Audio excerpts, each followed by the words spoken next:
On behalf of the members of Restore Oregon, and with heartfelt thanks to our sponsors, we announce the list of Oregon's most endangered places for 2017.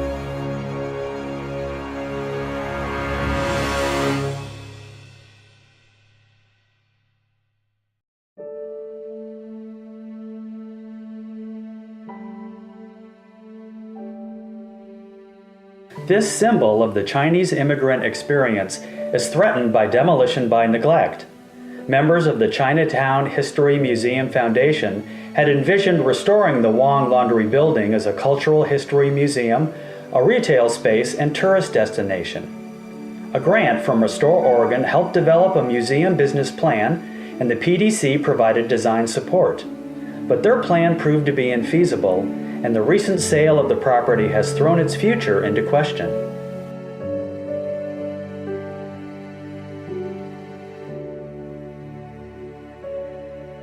The Gray Building is an important site of African American history and the struggle for civil rights here in Portland. A Restore Oregon board member continues to consult with the owner on plans to rehab the building and the adjacent lot for restaurant and retail use, while incorporating artifacts from Portland's civil rights movement. Organizing the development team and project financing still need to be ironed out, and Restore Oregon stands ready to remove barriers wherever we can.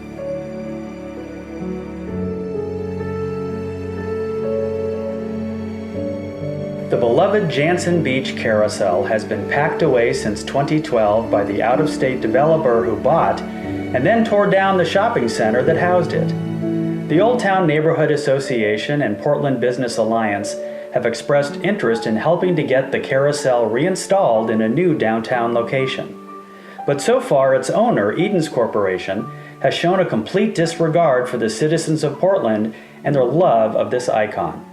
They've refused to open a dialogue, so Restore Oregon has begun working with City Commissioner Nick Fish to help break the logjam and get this carousel moving again.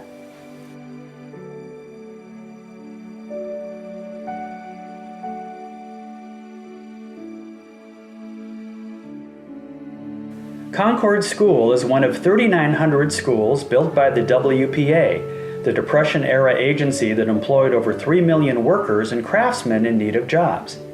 The school closed its doors in 2014, and the Concord Partnership has been holding community meetings and working with the school district to ensure this wonderful building will be repurposed. Community services, recreational use, and commercial space are some of the possibilities. Restore Oregon's seed grant is helping to underwrite development of an adaptive reuse plan that will be completed before the holidays.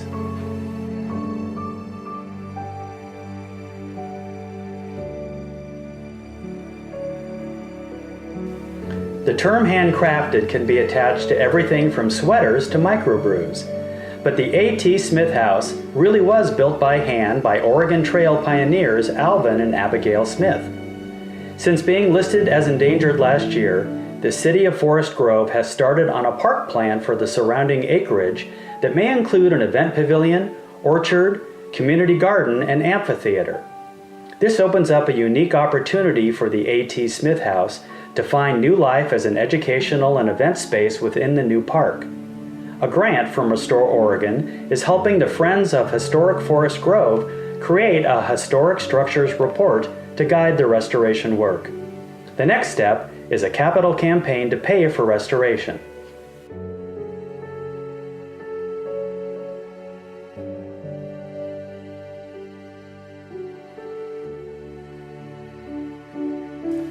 Like many buildings built by fraternal organizations, the Benevolent Order of Elks building stands as a landmark in Medford to the spirit of patriotism, charity, and community socials. The woman who nominated it recalled her memories of taking tango lessons in their upstairs meeting room and how impressive the building felt as she walked up the front staircase. Changing times and dwindling membership have left the Elks Lodge vacant and deteriorating, and the organization is hoping to sell it to someone who will restore its elegance and put it to a new use. The city, too, views this as an opportunity to advance downtown Medford's renaissance. Most towns across Oregon have local landmarks like this, erected by the Masons, the Oddfellows, or the Elks that are in urgent need of a new purpose. Restore Oregon hopes to forge an example of how these lodges can continue to serve their communities.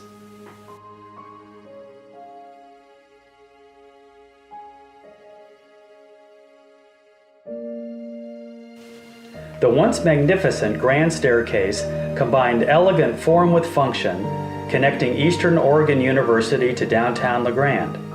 It was traditionally the place where graduates stepped into the greater world during an evensong ceremony. It is also one of the most unique landscape architectural features in Oregon, and one of only 2 such Italianate staircases in the United States. Returning for a 3rd year on our most endangered list, plans to reconstruct the heavily damaged landmark have been completed, and a laser scan has recorded its exact measurements. But high hurdles remain to raise an estimated $1.5 million. Restore Oregon will be working with Eastern Oregon University and the city of La Grande to stimulate public support with signage and marketing and attract grant and government funding to transform the staircase from ruin to magnificent elegance.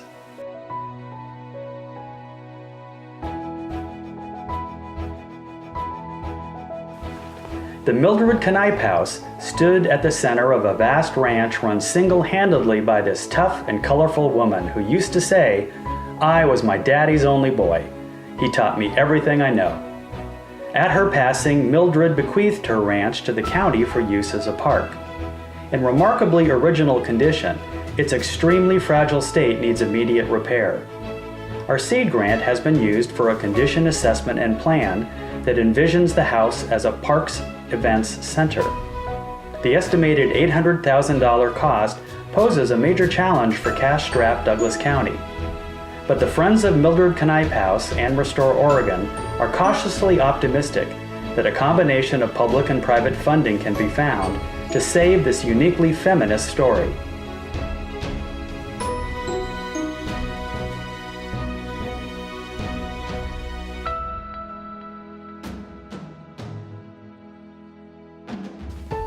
Originally built by the Oregon Lumber Company to connect Baker City with Prairie City, the Sumpter Valley Railroad Depot is now owned by Grant County and holds a collection of local artifacts. It needs to find an additional use that generates more income to cover restoration and maintenance, and its original guest rooms upstairs have the potential to be converted into a small B&B. The seed grant from Restore Oregon will study the viability of that idea or other reuse options that will share local history and support the local economy. Restoration work will then be tailored to that plan. We believe there are lots of people who'd love to experience this slice of Oregon Railroad history.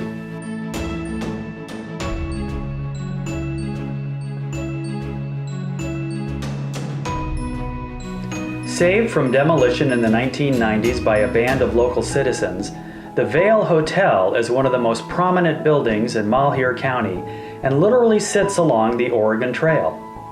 The nonprofit Drexel Foundation was formed to restore and reuse the building. Roof repair and some structural work were completed with the long-range vision of it serving as a combined hotel and art center with an artist-in-residency program. However, the right plan and a means to finance it have not come together. The building currently is without running water or electricity and urgently needs further stabilization. Seen as a vital economic development opportunity for Vail's Main Street, Restore Oregon looks forward to bringing fresh eyes to the situation and putting our preservation toolkit to work for this jewel of rural Oregon.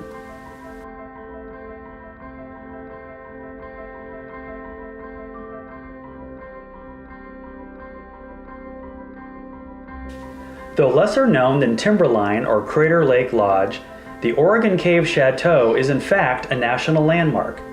It's part of a complex of buildings that includes a guide dormitory, chalet, and ranger station within the Oregon Caves National Monument.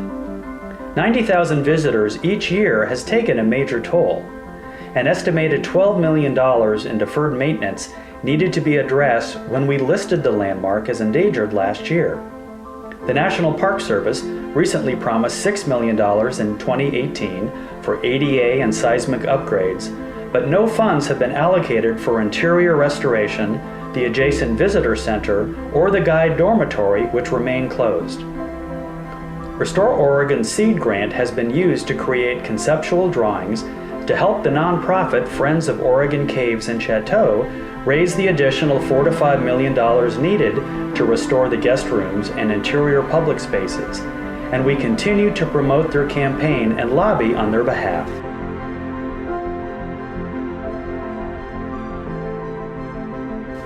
What do you do when two conservation laws appear to collide?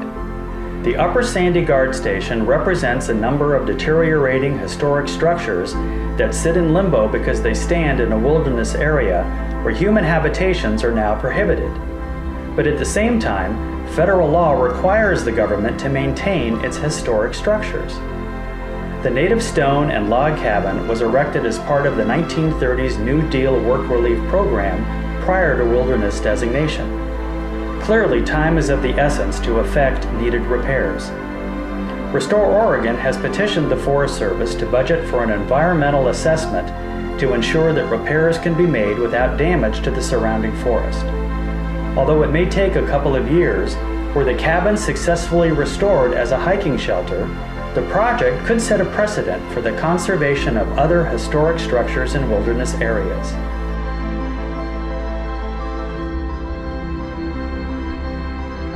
The net loft represents the last vestige of Astoria's salmon fishing industry and has suffered much abuse by recent storms. Difficulties adapting such a unique building have left it on our endangered list for several years now. A seed grant was used to literally keep the net loft above water by repairing several of the piers that support it. The vision has always been to convert the net loft into artist space. Acclaimed artist Royal Nebuchar used it for his studio, and his son Israel, who leads the indie rock band Blind Pilot, wrote songs for their latest album there. With Royal's passing last year, the plan now is to sell the net loft to a preservation-minded developer who can fulfill this vision. The city of Astoria is very supportive, and we're working with the family to ensure the right developer is found and the net loft remains a symbol of Astoria's roots. It took city intervention and the passage of a derelict building ordinance to get the owner of the M&N building to sell after allowing it to sit vacant and moldering for decades. It fell into this state of decay under the control of Astoria's mysterious, reclusive, misanthropic, and misunderstood Flavel family. The importance of the M&N building is both historic and economic. It's a stunning example of early 1920s architecture. Astoria has long awaited its resurrection as a potential axis of commercial downtown development in an area of ongoing decay. The M&N building is emblematic of many rural Main Street properties whose restoration could restore downtown vitality. Recently, an intrepid husband and wife team has purchased the property. While inexperienced in preservation, they're ready to tackle the settling foundation, black mold, and a daunting list of deficiencies to return this derelict stretch of Main Street to a state of vibrancy and charm. In addition to these remarkable endangered places, Restore Oregon is excited to announce one more place that will receive our concerted attention.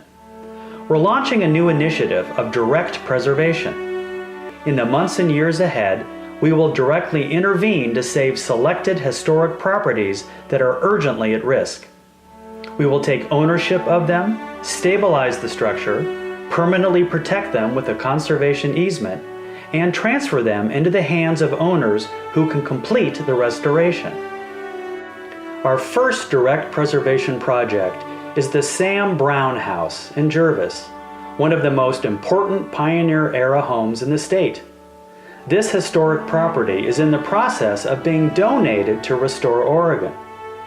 Built on a frame of hand-hewn timbers, it is said to be the first architect-designed house in Oregon. Its classical revival style made it one of the most impressive homes of its day. Apart from the unique architecture, the Sam Brown House and the story of the Brown family is woven into the fabric of Oregon history. Samuel Brown was born in Pennsylvania in 1821. In 1846, he, wife Elizabeth, and their 9-month-old son joined a wagon train bound for Oregon.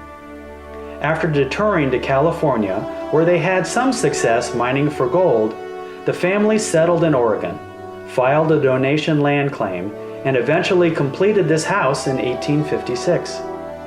For some time, it also served as a stop on the Oregon-California stagecoach route. Brown went on to serve in the state legislature, and his son ran for governor. The house had been passed down in the family for generations, but was sold a few years ago to a local nursery operator attracted to its acreage. While appreciating the historic significance of the house, the new owner did not want the responsibility of its preservation, and with no one living in it, could see it was rapidly deteriorating. We approached the owner about partitioning the house from the land and letting Restore Oregon see to its future. Very generously, they agreed. We expect the donation to be finalized next spring and expect the Sam Brown house to be restored as a residence once more. Even with this generous gift, Restore Oregon will incur significant costs. Site surveys, structural inspections, stabilization, and the partitioning of the property from the surrounding exclusive farm use land could cost as much as $25,000. But what a treasure we will have saved and passed forward to a new generation. Tonight, you have the rare opportunity to help Restore Oregon save 14 unique, remarkable endangered places and enrich communities across the state, from Astoria to Vail. You can directly make possible the preservation of one of the most significant Oregon Trail pioneer homes and the truly American story that it tells. Your support of Restore Oregon makes this possible. How often do you have the chance to literally save history?